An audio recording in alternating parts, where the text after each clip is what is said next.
యుఎస్లోని Harvard university లైబ్రరీలో కూడా నేను రాసినటువంటి రివ్యూస్ కొన్ని ఆర్టికల్స్ వాళ్ళు ఆర్కైవ్స్లో ప్రిజర్వ్ చేసుకున్నారు అక్కడ. అంటే మంచి స్టాండర్డ్స్, అంటే ప్రామాణిక పరిశోధన పత్రాలు మాత్రమే వాళ్ళ యొక్క ఆర్కైవ్స్లో చేసుకుంటారు.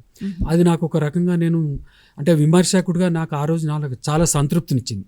అంటే నేను సరైనటువంటి మార్గంలో ప్రయాణిస్తున్నానని నాకు ఒక సంతృప్తినిచ్చింది. అది ఇక్కడ మన ఇండియన్ యూనివర్సిటీస్ గుర్తించకపోయినా ఒక అమెరికాలోని హార్వర్డ్ యూనివర్సిటీలో నా పేపర్స్ ప్రిజర్వ్ చేశారు.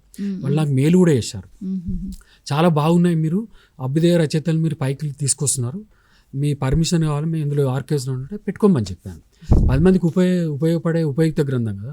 అంటే విమర్శ గ్రంథాలు అని ఉపయుక్త గ్రంథాలు అంటాం, అంటే రిఫరెన్స్ బుక్స్ అంటాం. అలా స్కాలర్స్కి ఉపయోగపడ్డాయి, పిహెచ్డి రీసెర్చ్ స్కాలర్స్కి ఉపయోగపడ్డాయి. అట్లా కొంతమంది పోయిటరీ మీద చేసిన వాళ్ళు, DC Chambyal poetry, Manas Bakshi poetry, IK Sharma గారి పోయిటరీ చేశాను, ప్రొఫెసర్ రామచంద్రమౌళి గారు మన వరంగల్ తెలుగు కవి, ఆయన మీద కూడా నేను చేశాను ఒక బుక్. స్కాలర్స్కి ఉపయోగపడింది.